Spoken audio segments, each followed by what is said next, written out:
Edible education is a project to teach young people, mostly from upper primary and lower secondary, about food waste in the food supply chain, so from the farm to the plate. And it sort of appeals to all kids because everybody has a relationship with food and they're doing something they can talk about. They're drinking a juice or they're eating a banana muffin made out of wasted bananas and learning that actually the ripest bananas are really the best ones for baking, which a lot of people know, but a lot of people don't know. And that it teaches them to really examine like whether food is good to eat and whether it's not, rather than be rather blinkered about it. So that's what we're aiming to do. The social justice message of us taking a lot of food off the global market and therefore reducing the amount that other countries can buy and can have for their populations, I think really affects young people. It's something they can latch onto and they care about, and was really inspired the Don't Waste rap that the Landmass students did. Yeah, don't waste.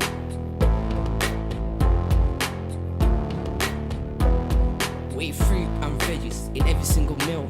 Don't throw food, do you know how it feels? Listen to my story, pay close attention. We worked with a secondary school called Landmass School in Waltham Forest, and we worked very closely with their spoken word teacher, Kat Brogan, and delivered what was meant to be an after-school club over 6 weeks in 2 full days, because it was the only way really she could get us into the school. And at first it was a bit, we weren't quite sure what was going to happen. We'd really designed our programmes for much younger students, and I didn't know what was going to happen. Are they listening? Are they taking it in?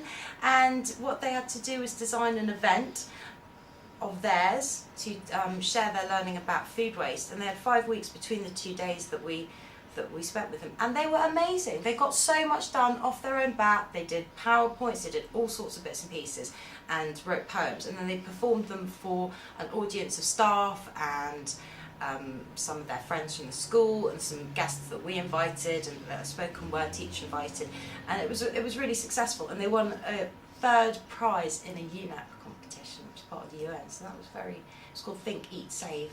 So that was really impressive. Don't waste food, please understand the pain of the food you hold in your hand. More souls crying and people fighting for the food while it's tossed in the bin. Lying that you eat all your food when it's in the bin. It's a huge hint. I see the winners. I think high on the excitement of having won that, they decided to do a rap about food waste for the Adobe Youth Voices competition. And so they had some adult support, obviously, in doing that, but it was mostly their own writing and so on. And This Is Rubbish helped them get set up in Tesco's where they filmed it. And they've done an amazing competition entry, which is just impressive. I think it is really crucial if you look at it in terms of our use of resources and our recognition of what the real value of food is. And I think if you think about it in those terms, we're going to start looking at a lot of other things in those terms, and it might really affect not just your consumer behaviour, but a lot of your outlook, and maybe affect it for the positive, for the better. So it's a really a good time to start getting young people to think about it is when they're in school, rather than wait till they're set in their ways a little later on.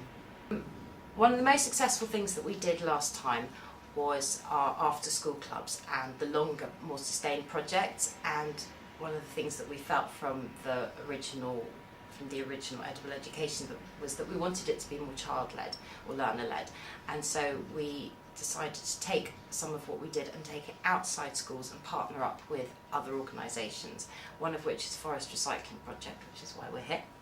And so we're going to run up to 3 after-school clubs in Hackney and Waltham Forest, and hopefully the partner organisations can get something from this, because we're going to increase their exposure a little bit, and some of the families of the young people who are working with us might be able to access some services they didn't know about. In this case, it could be paint, it could be the Best Before project, amazing pay-as-you-feel donation shop. There are other organisations we're hoping to work with that do slightly different things, but nonetheless could be really beneficial to members of the community who don't know about them. Ultimately, what we want is for the young people to design and deliver an event of their own, which will be something that involves the whole community. So outside schools seemed like a better venue for that, because inside schools those events feel a bit like school assemblies, and some parents very dutifully come to these things, but I think it'd be really nice to have the reach of our partner organisations to involve lots of members of the community who wouldn't necessarily always have something to do with a school production.